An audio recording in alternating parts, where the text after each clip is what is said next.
को मैं पहले इधर इनवाइट करना चाहूंगा, तो I would like to welcome from whole heartedly Isha Koppikar. Please come on stage, please be seated over here. Isha दोस्तों जोरदार तालियां, प्लीज प्लीज ईशा। यार तालियां कम लग रही है मेरे को, कम ऑन यार guys, this Isha. Yes, thank you Isha for coming. इसके बाद दोस्तों let me call a versatile actor और बहुत ही बढ़िया actor and a genuine person, Divyendu Sharma over here. Please Divyendu, I would like to welcome you, please please please. दोस्तों जोरदार तालियां। Super super super. तो दोस्तों जैसे मैंने कहा कि ये फिल्म का पोस्टर है, ये इसको ढका किया है, तो क्यों ढका गया है तो इसके बारे में मैं बताना चाहूंगा कि धीरे धीरे धीरे जैसे जैसे ये शाम आगे बढ़ेगी मैं आपको बताऊंगा कि ये क्यों है, क्या है। आप लोग भी बिंदास हो के एकदम जेन्युइनली ईशा से, दिव्येंदु से और हमारे इस फिल्म के डायरेक्टर कौन है, प्रोड्यूसर कौन है, इन सब से बातचीत कर सकते हैं, क्वेश्चंस पूछ सकते हैं, दिल की बात जान सकते हैं और वो लोग आज इधर क्यों है ये भी आप पूछ सकते हैं। तो दोस्तों लेट मी फर्स्ट टेल, आज का पोस्टर अनवील करते हैं। तो Isha, I would like to welcome you on stage, please come on stage. It's a great honour दोस्तों, जोरदार तालियां फॉर ईशा।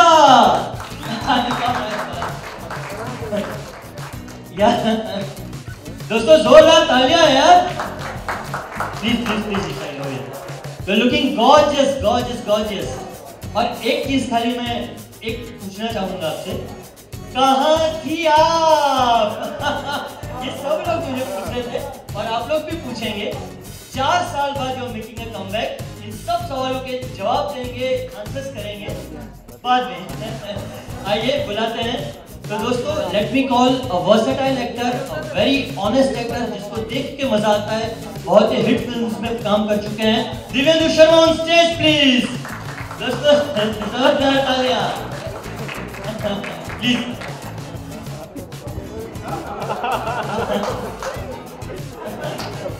या तो दोस्तों आइए बुलाते हैं इस फिल्म के डायरेक्टर जिनका ये डेब्यू है, mister Ankur Bhatia on stage please.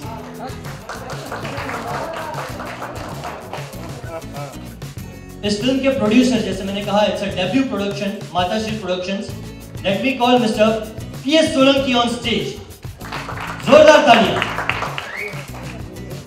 दोस्तों ये Isha, Divyendu, the main star cast, the director Ankur Bhatia, the producer Matashri productions के mister Solanki is on stage. I would request all 4 of you to please unveil the poster और हमें बताइए क्या फिल्म है, व्हाट इज द टाइटल। बहुत मजा आ रहा है दोस्तों, please unveil the poster.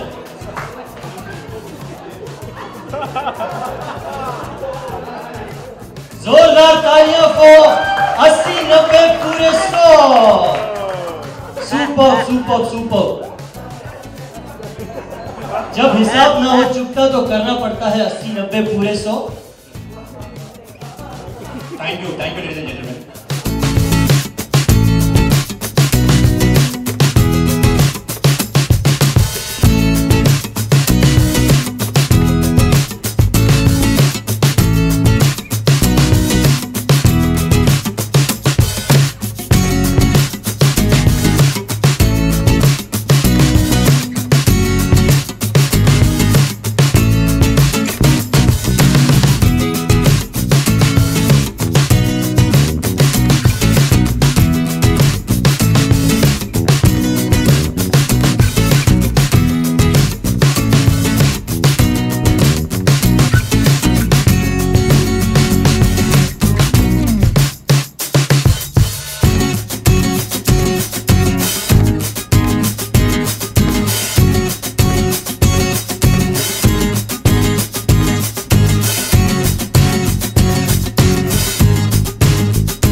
This is a film which we are making with the bottom of our heart and जैसे कि आपको टाइटल देख रहे हैं कि 80-90 पूरे 100 और एक टैगलाइन ऊपर है,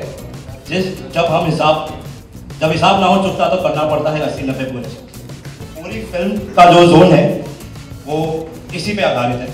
और हिसाब बराबर की जहाँ बात आती है तो मैं कुछ और भी पेश करना चाहूँगा आपके सामने। क्या हम इधर देख रहे हैं कि और भी 2 स्टैंडीज हैं, तो I would request one of the chef ma'am please ये भी इधर ये पोस्टर पे अनवील करें। There are 2 more posters. Super. तेरी नीलामी पर पहली बोली मेरी होगी। सुपर। और एक इधर है फॉर दिव्यांगुस। जान चुका दे हिसाब बराबर। Super. There are 2 more. Sir इसका क्या, what is the motives behind this 2? What are the why? See, जब 2 ऐसे लोग आमने सामने आते हैं जो किसी से कम नहीं है ठीक है, तो जब सामने आके खड़े होते हैं तो काफी चीजें अनरावल होती हैं। काफी मिस्ट्री जो है अनरावल होती है। तो उसके बाद हमारे भाई साहब कहते हैं कि जान चुका दे हिसाब बराबर। और इनका कहना है कि पहली बोली पे, पहली नीलामी में पहली मेरी बोली पहली हो, मेरी बोली पहली। So this is more of a revenge. Okay. And that's it. You guys want to ask? Yeah. So we'll take over to press sections of media. एक के बाद एक करके प्लीज आप क्वेश्चंस पूछ सकते हैं। अच्छा, आप लोग पोस्टर में देख रहे हैं बैकग्राउंड जो नजर आ रहा है कहीं ना कहीं पॉलिटिकल नजर आ रहा है। भगवा झंडे भी हैं, तो कहीं ऐसा तो नहीं कि शिवसेना के आसपास इस इर्द गिर्द फिल्म है, कुछ उससे इंस्पायर है film? First of all thank you हम यहाँ आए, थैंक यू सो मच। ये फिल्म जो है 80-90 पूरे 100 actually you can't call it a political drama, लेकिन हाँ ये एक it is based on a lot of true life जो इवेंट्स होते हैं, and it deals with a lot of such issues. तो यू कांट से शिवसेना हो या कोई ऐसा कोई पॉलिटिकल हम ऐसे नाम नहीं ले सकते, लेकिन मैं अपने किरदार के बारे में ज़रूर बता सकती हूँ आपको, जो बहुत ही इंटरेस्टिंग है। और जैसे कि आप सब लोगों को पता है, मुझे run of the mill mundane जो रोल्स होते हैं करना पसंद नहीं है, मैं कुछ अलग ही करना पसंद करती हूँ। और ये जो इस फिल्म में मेरा जो किरदार है वो भी वैसा ही है। सो इसमें इस किरदार में ग्रे शेड्स भी है, रोमांस भी है, और revenge it's actually more than anything else एक रिवेंज ड्रामा है, हार्डकोर ड्रामा है। तो मुझे हमेशा ही ऐसे स्क्रिप्ट्स और ऐसे रोल्स पसंद आए हैं जहाँ पे मैं हीरो के कंधे पे गन रख के कभी शूट करना पसंद नहीं करती। मैं ऐसे रोल्स चाहती हूँ जो सब्सटैंशियल हो और कुछ करके दिखाए, जैसे कि whether it's क्या बोले हम, whether it's Dawn, whether it's Shabri, whether it's Krishna Cottage, whether even if there's one item song in Khalas. So ये भी कुछ ऐसे ही है, अलग ही एक मेरा किरदार है, और बहुत लंबा स्पैन है फ्रॉम द एज ऑफ से 25 to 80 इयर्स का एक औरत की जर्नी दिखाई है, स्पिरिचुअल जर्नी। ईशा, ये दूसरा सवाल होगा, दोनों पोस्टर जो दूसरे पोस्टर हमने देखे उसमें कहीं ऐसे वर्डिंग से नजर आ रहे हैं कि दोनों लोगों की आपस में टक्कर है, तो क्या ऐसा कुछ देखने को मिलेगा? Like I said, it's a revenge drama. तो इसका जो इनका जो मेरा जो किरदार का नाम है सांगली है फिल्म में, सांगली।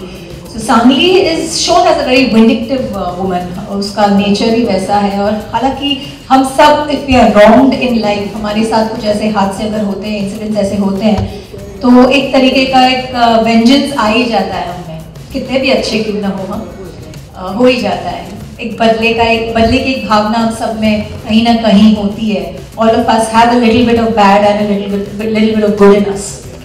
तो ये हाँ है एक तरीके का एक टसन पूरी फिल्म में इन दोनों कैरेक्टर्स में है। विवेक, तो आपसे जानना चाहेंगे, पिछली फिल्मों से जो आपका किरदार रहा है उससे काफी डिफरेंट लग रहा है, शेड्स दूसरे तरह के नजर आ रहे हैं, तो किस तरह से प्रिपरेशन किया आपने इस चीज को इस फिल्म के लिए? टू बी ऑनेस्ट, अभी प्रिपरेशन शुरू नहीं हुई है, ये सिर्फ अनाउंसमेंट है। अभी हम शूटिंग शुरू करेंगे film, I think somewhere around October November. जैसा आपने कहा किरदार के बारे में, तो हाँ वो डिफरेंट है। I think not just me, any actor, any artist वो हमेशा यही कोशिश करते हैं कि हर बार एक कुछ नई चीज़ करें। अपनी तरफ से तो हम उसको हमेशा बहुत अच्छे तरीके से करते हैं, बट लोगों को कैसा पसंद आता है वो मैटर करती है चीज़। तो इस बार भी एक यही कोशिश है कि एक डिफरेंट कैरेक्टर, उसकी कुछ डिफरेंट कॉम्प्लेक्सिटीज़ के साथ, उसकी कुछ डिफरेंट कैरेक्टरिस्टिक्स के साथ एक नया कैरेक्टर लेके आऊँ। सो लेट्स सी कैसे जाता है। और ईशा क्या आपके कॉमेडी जो पंचेस होते हैं अक्सर आप जिसके लिए जाने जाते हैं, तो क्या वो चीजें इस फिल्म में नजर आएंगी? इसमें फिजिकल पंचेस ज़्यादा नजर आएंगे। ईशा जी, आपसे सवाल है कि ये जो कैरेक्टर आपने मेंशन किया इधर इधर, वो हिंदू माइथोलॉजी पे बेसिकली आधारित है और इंटेंस किरदार है जैसा कि आपने कहा, तो क्या ये कहीं ना कहीं राधे माँ से इंस्पायर्ड है या क्या? राधे माँ ईशा जी, आपसे सवाल है मेरा। ये कोई किसी भी कैरेक्टर से इंस्पायर्ड नहीं है, दिस इज फिक्शनल। और यहाँ पे अगर आप किसी कैरेक्टर को, जब हम ऑडियंस में बैठते हैं तो कोई ना कोई किरदार ऐसा होता ही है स्क्रीन पे जिससे हम कोई ना कोई जो ऑडियंस में बैठा हुआ होता है उसको उससे रिलेट करता है। और जिससे आपको रिलेट करना है उससे आप रिलेट कर सकते हैं, लेकिन नो, इससे किसी से इंस्पायर्ड नहीं है।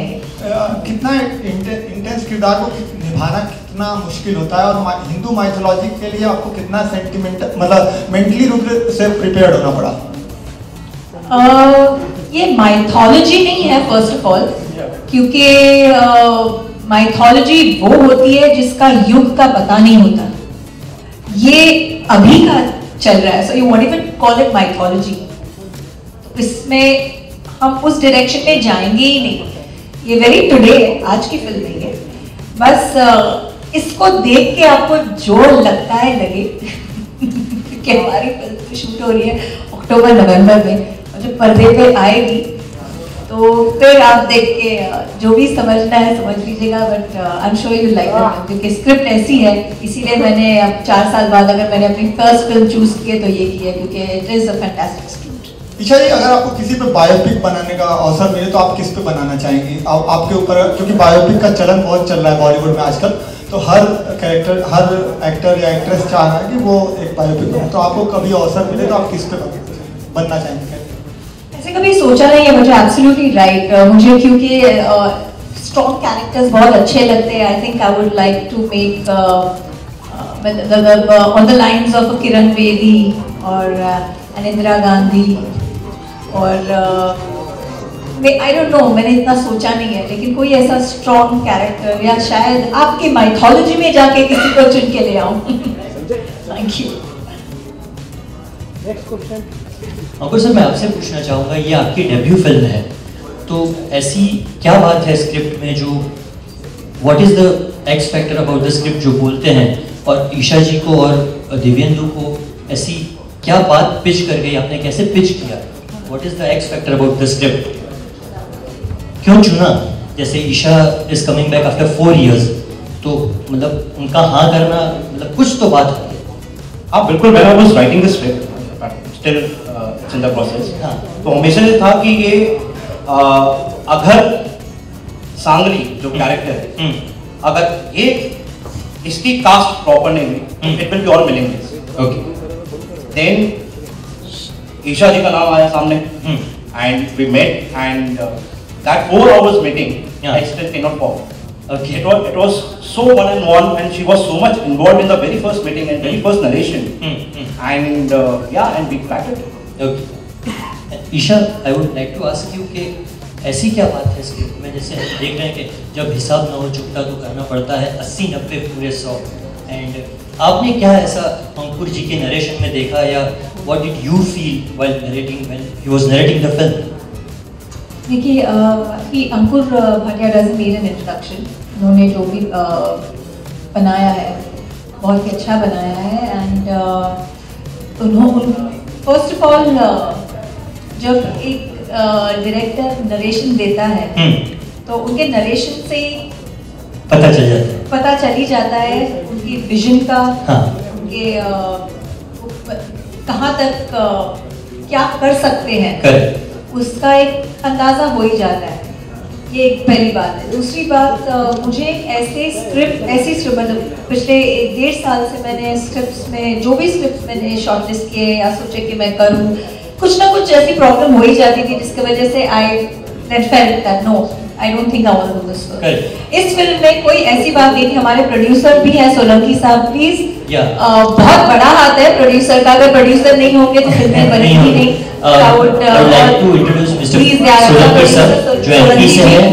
उनके भी जो सेंटिमेंट्स हैं, उनके भी जो विचार है फिल्म बनाने के, वो भी हाँ we were on the same tangent and it takes great guts to make a film and a lot of passion as well.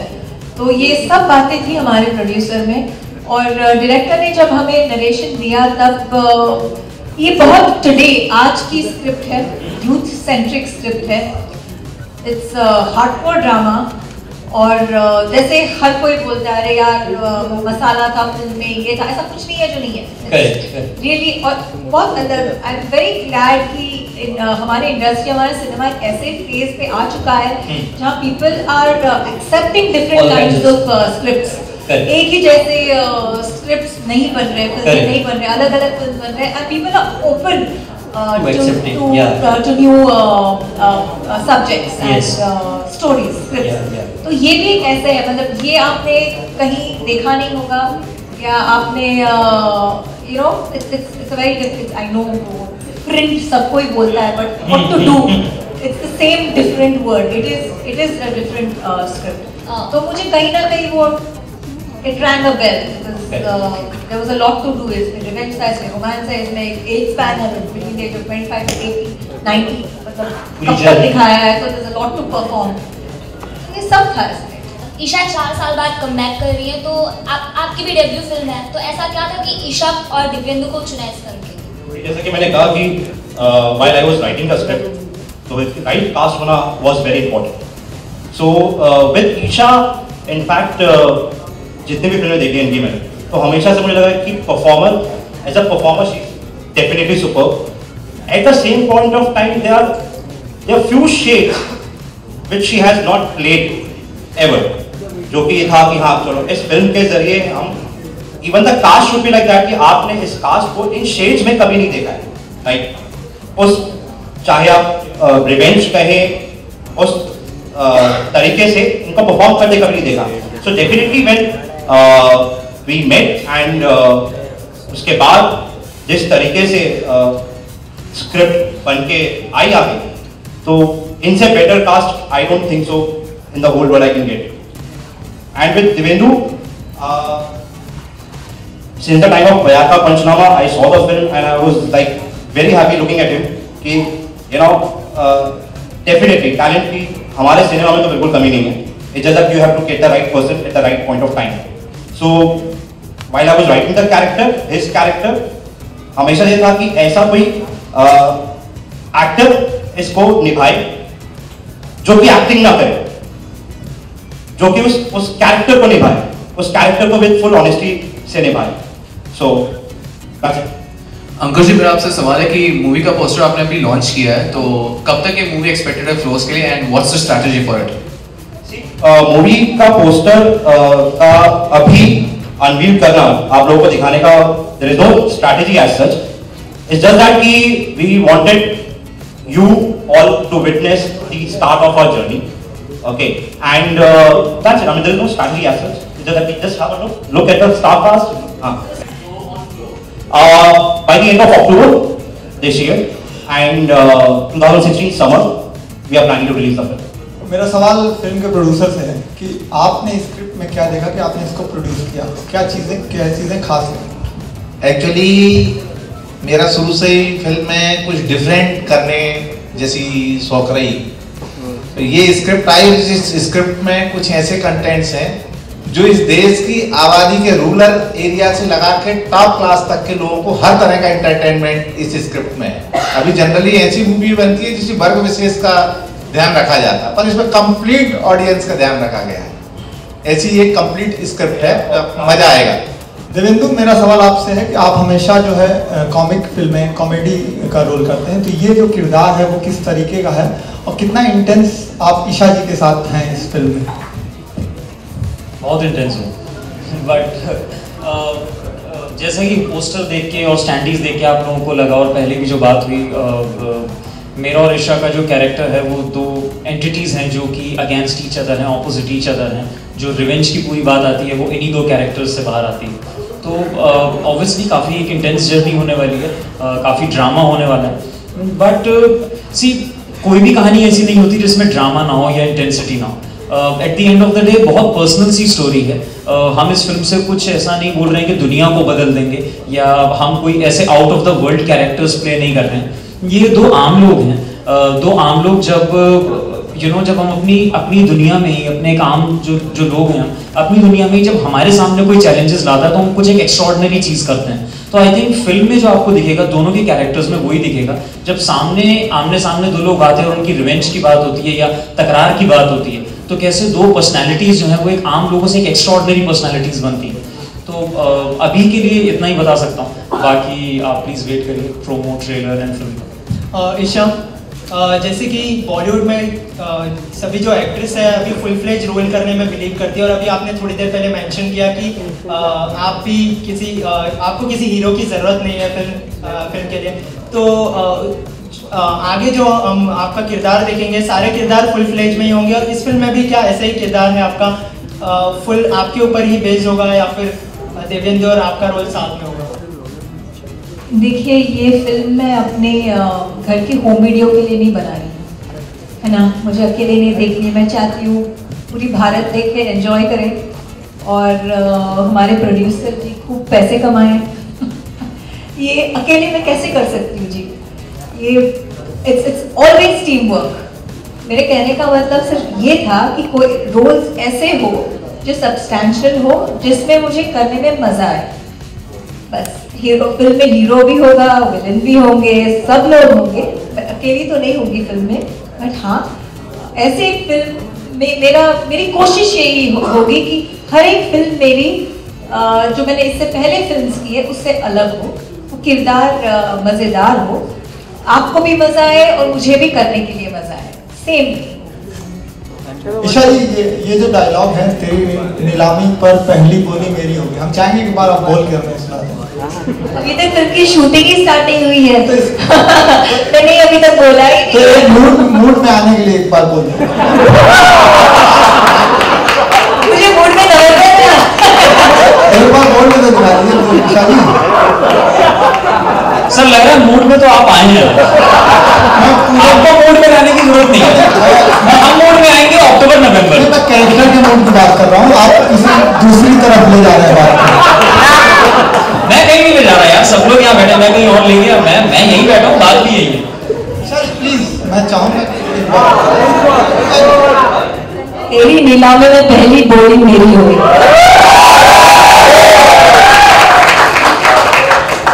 ये इन्हीं के लिए था ना पर्टिकुलर, और इनकी तरफ से मैं भी जान चुका था हिसाब बराबर।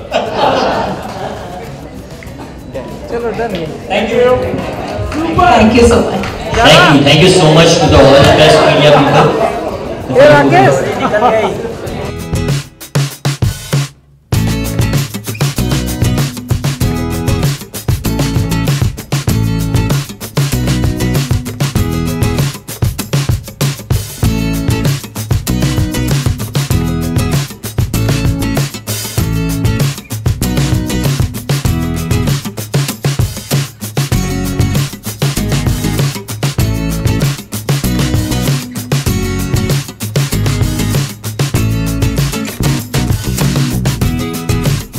ये है फुल ड्रामा है फिल्म में, इट्स रिवेंज स्टोरी, और जो मैं किरदार निभाने जा रही हूँ सांगली,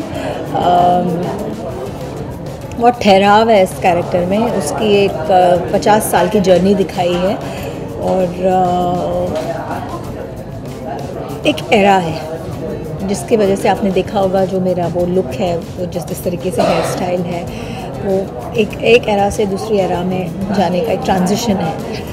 So इस Sangli has shades of grey. She is a very strong personality. Creator है वो एक, उसमें बहुत ही एक जो भी फिल्म में जो भी होता है सांगली के थ्रू ही होता है, मतलब she manipulates everything. इस तरीके का एक powerful there's a lot of power. तो क्या क्रूएल भी नजर आएंगे, क्रूएल नजर आएंगे, इंटेंस नहीं, क्रूएल नहीं, intense. It's very intense. She is not cruel at all, but she is very intense, very authoritative. और उसके भी there's a very beautiful love story woven in the film. Sangli का भी एक पास्ट है जिसकी वजह से वो जैसे है वो वैसे है. And a lot of shades you'll see of romance, of power, guilt, everything. मतलब सिर्फ कॉमेडी उतनी नहीं है फिल्म में, उसके अलावा सब कुछ ड्रामा. आप क्या कहेंगे ईशा जी के साथ काम कर रहे हैं और हमेशा कॉमिक का आप इसमें कितना जो बदलाव आया आपके स्टाइल में वो कितना महत्वपूर्ण है इस फिल्म में? देखिए, वो फिल्म के लिए कितना महत्वपूर्ण है वो तो मैं नहीं जानता, वो मेरे लिए बहुत महत्वपूर्ण है. फिल्म में जो किरदार है मैं कोशिश करूँगा कि पूरी गंभीरता से उसको निभा पाऊँ. कोई भी एक्टर होता है, मेरे को हमेशा ही लगता है comedy is the toughest thing to do.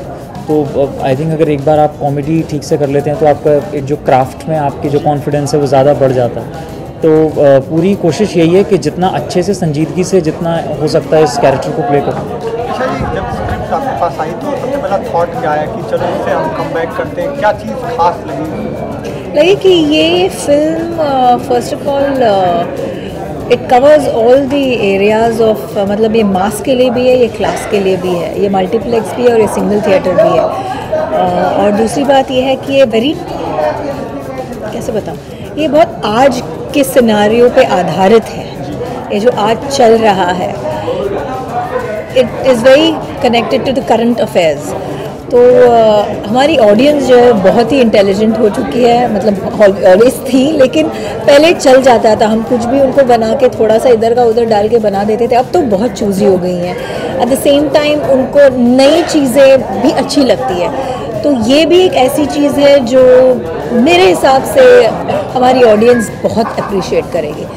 अच्छा जी, आपने बॉलीवुड को काफ़ी सालों से ऑब्जर्व किया है, तो जो ट्रेडिशनल फिल्म मेकर होते थे जैसे यशराज में, करण जौहर व सूरज बड़जात्या, लेकिन अब कुछ नए लोग आ रहे हैं जैसे इसी फिल्म के डायरेक्टर मान लें और अनुराग कश्यप जैसे. तो आपको लगता है कि बॉलीवुड किसी तरह से बदल रहा है और रियलिस्टिक सिनेमा का पूरा ज़माना आ रहा है? बॉलीवुड बदल रहा है एंड नए लोगों में एक जुनून होता है, एक कुछ कर दिखाने की एक चाह होती है, जो मैं हमारे जो डायरेक्टर है अंकुर उनमें देख रही हूँ. जैसे this film of his is like he said one and only film in this world. उस तरीके से इट्स रियली वेरी नाइस, क्योंकि हम भी ऐसे ही थे और मुझे लगता है मैं आज भी वैसे ही.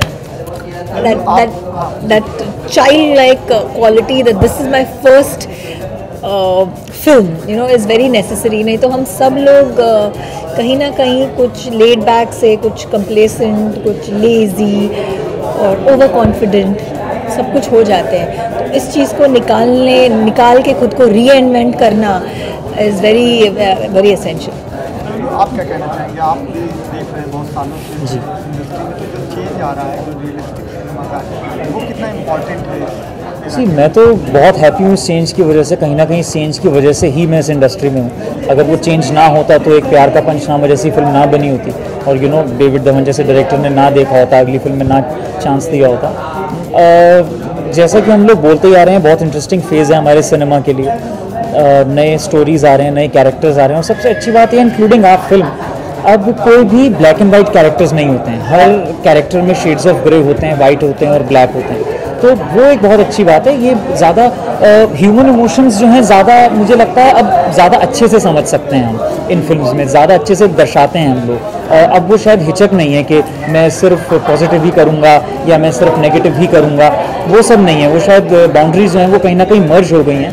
हम मोर इंडिविजुअल्स की तरह ज़्यादा स्क्रीन पे अब दिखाई देते हैं, जैसे कि हम होते भी हैं. हम कोई मतलब यू नो लाइफ में ऐसा नहीं होता हम बहुत ही अच्छे हैं या बहुत ही बुरे हैं. यू नो सिचुएशंस होती हैं. अगर हमको वो चीज़ अच्छी नहीं लगती है तो हम उसमें अपना जो आपत्ति है उसको जाहिर करते हैं कि नहीं मुझे नहीं करता. और शायद हो सकता है वही चीज़ सामने वाले के लिए नेगेटिव है, लेकिन वो मेरे लिए पूरी पॉजिटिव है. So it's all about point of views. So we are showing more and more different point of views now. क्या कहना चाहेंगे आखिरी में? मैं आपसे पूछूंगा मैसेज क्या दे रही है फिल्म, एक इम्पोर्टेंट मैसेज? सर मैं आपको ऑनेस्टली बताऊं, ये फिल्म कोई ऐसा मैसेज नहीं दे रही है. हम कोई सोसाइटी ऐसी चेंज नहीं कर रहे हैं इस फिल्म से. एक कहानी है, कुछ किरदार हैं कुछ सिचुएशंस हैं जिसमें हम बता रहे हैं। हैविंग सेड दैट, हर कहानी का अपना एक कुछ ना कुछ जो सार होता है, जो हम बोलते हैं, वो होता ही है, लेकिन हम ऐसा कुछ नहीं बता रहे हैं कि इससे ये सोशल चेंज आएगा या कुछ आएगा। It's at the end of the day it's a very personal story, you know, about individuals.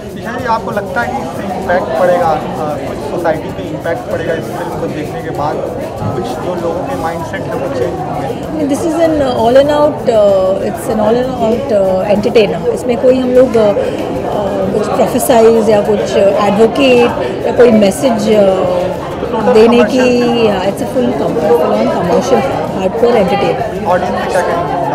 Audience से यही कहूँगी कि हमारा ये फर्स्ट लुक है और काफ़ी समय बाद मैं हमारे इंडस्ट्री में वापस आ रही हूँ, तो मैं चाहूँगी कि आप लोग हमारी ये फिल्म देखें, अगले साल आ रही है। सो आपके दुआओं से मैं I am back. Thank you so much and love you. हाँ जी, प्लीज़ वॉच आवर फिल्म।